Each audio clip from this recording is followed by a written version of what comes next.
Hi, my name is Christina and I'm with Queer-Centric Books, and today we're going to discuss Release Me by Faith Gibson.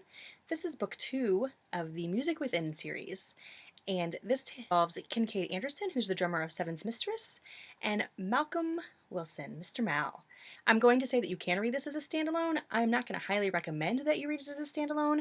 The only reason I don't is because even though the prologue to Release Me talks a little bit about Cade's shenanigans, you don't quite understand the douchebaggery of Cade Anderson and what he can do unless you read Deliver Me. You can read my review here at Queer-Centric Books. Just go to the search and enter in Deliver Me, and it'll be right there for you. Easy peasy. The book kind of begins at the meeting where Taggart Lee is saying he's done with Seven's Mistress, he's done being the lead singer, he just wants to go, he wants to sweep his pediatrician off his feet and marry him and live happily ever after. 3 months later, we find Cade in a bar in the middle of nowhere, Tennessee, 50 miles from Nashville, getting drunk as a skunk. Cade's drunk. The bartender says, it's time to leave, get out of here. Where you go, you just can't stay here, that old thing. And in the end, the bartender gives Cade a ride to his house to sleep it off. They get to his house, and Malcolm still is with his mom, because in Malcolm's past, his father discovered that he was gay and almost took his life, left him for dead, then went and attacked his mother, who is now almost blind. When Malcolm brings Cade home, she's kind of excited, like, oh, you brought a boy home. And he's like, hey, Mom, no, not like that. And he's kind of the shy guy, and he's very just into himself. Like, he's gay. Everybody knows he's gay, but he doesn't bring anybody home. He doesn't go out with anybody. He doesn't see anybody. Anytime he has a scratch he kind of has to itch, he goes into Nashville. Like, he is not going to do anything in his hometown after what his father did to him. And, I mean, can you blame him having the trust and insecurity issues that he has? When we left Deliver Me, I'm going to say honestly, get out of here, Cade. Like, I want nothing to really do with you. I had a wall of ice around my heart, and that wall was Cade Anderson. Like, you will not get in here. He did. And it's fantastic. So now he's in Nashville, and he's going to have to try out for different bands to see, like, where he's going to be, what he's going to do, because he's not ready to give up music. He does not want to give up music. While Malcolm is fighting the fight for his family's lands. Like, he's sold and he's sold and he's sold to kind of pay medical bills after his attack and his mom's. And he doesn't have a lot left. But what he really, really wants to do is be the cattle rancher and be, take the name his family has done for generations. Malcolm takes Cade back to Nashville the next day because he has a meeting with his attorney, and Cade has a band tryout. And this is like the humbling experience for Cade because he goes and tries out, and I don't want to say he fails, but it's a failing experience, and it's a humbling experience, not only for Cade, but kind of for us, the readers, if we've been following along. If you're like me and you kind of like wrote Cade off, like, I don't want anything else to do with you because you're kind of an a-hole, this is when things kind of started, like, it chipped a little bit at that ice, and I was just like, okay. Malcolm gets bad news with the lawyer, and he's just so mad. So he goes home, he showers, he changes, he gets ready, and he goes back to Nashville. He hits a gay club, and he meets this guy. They kind of have a rendezvous in an alcove, and they're like, let's go home. And they're walking out of the club, and here comes Cade driving down the road, and he is not happy with what he sees. He rolls down the window, and he says, Malcolm! Get in the car. And Malcolm gets in the car. Like, no questions asked. And right there, you're like, very interesting. Cade takes Malcolm back to his hotel, and he says, give me one night. Just one night. That's all I want. And Malcolm says, that's what I came to the city for, so okay, I'll break down, and I'll give you one night. And this one night is filled with so much passion. And not just sex. Like, both of these people had something to release, and it wasn't the obvious here, but like emotions and feelings and just things that they have built up and they just had to get out, and so much happened in just this one night. Revelations, feelings, just everything just kind of like poured out. Whether they said it or not, it was the release that was needed to happen, and that's kind of more chipping away. They kind of separate.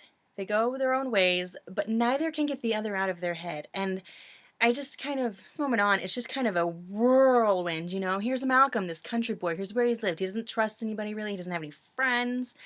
He has some family. He has a neighbor. but he doesn't see like the love that is poured his way. He doesn't see the potential of what he could have in the town because he believes that everybody just hates him. And then here comes Cade, and Cade is, I'm gay, I don't care how you feel about it, I don't care what other people have to say, I'm just gonna be me. I'm fascinated at this point with these two, you know, with the huge different dynamics and how are they gonna mesh? How are they gonna fit together?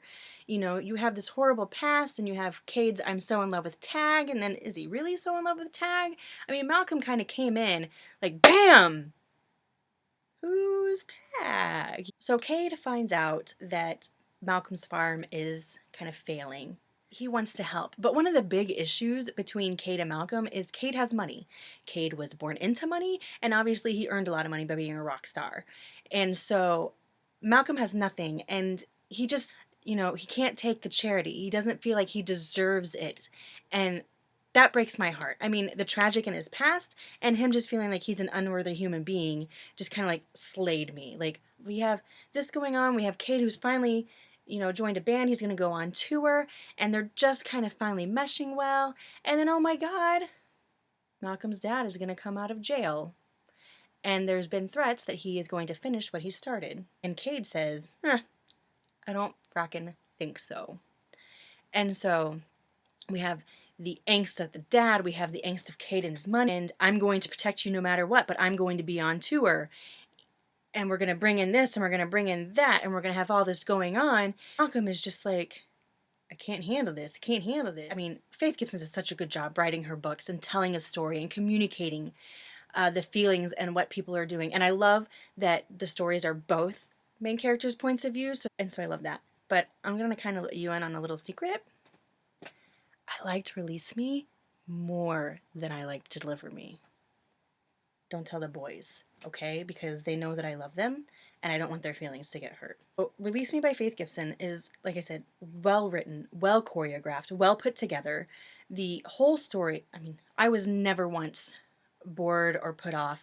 I was heartbroken. I was angry. I was so mad at Cade when the story started. And now, like I said, I'm so in love with both of them. I mean, I do like this one better than Deliver Me. It was kind of humbling for him to kind of fall, and then he doesn't really have to build himself back up, but he has to put himself where he wants to be, acknowledge who he wants to be with, how he wants to live his life, where he wants to go. And it was so fun and beautiful and fantastic to watch Mr. Malcolm, who is at such a low of lows, slowly begin to rise.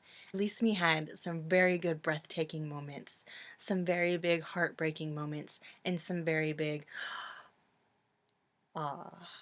moments. And let's not forget, plenty of sexy time. And the sexy time is, like I said, I mean, I'm sitting here gushing. I can't even like get out a coherent sentence at this moment in time. I am so in love with her writing. So Release Me by Faith Gibson, which is book number 2 in the Music Within series, releases April 30th, 2016. It has 279 pages. The publisher, Bramblerose Press. And I give Release Me like 5 stars.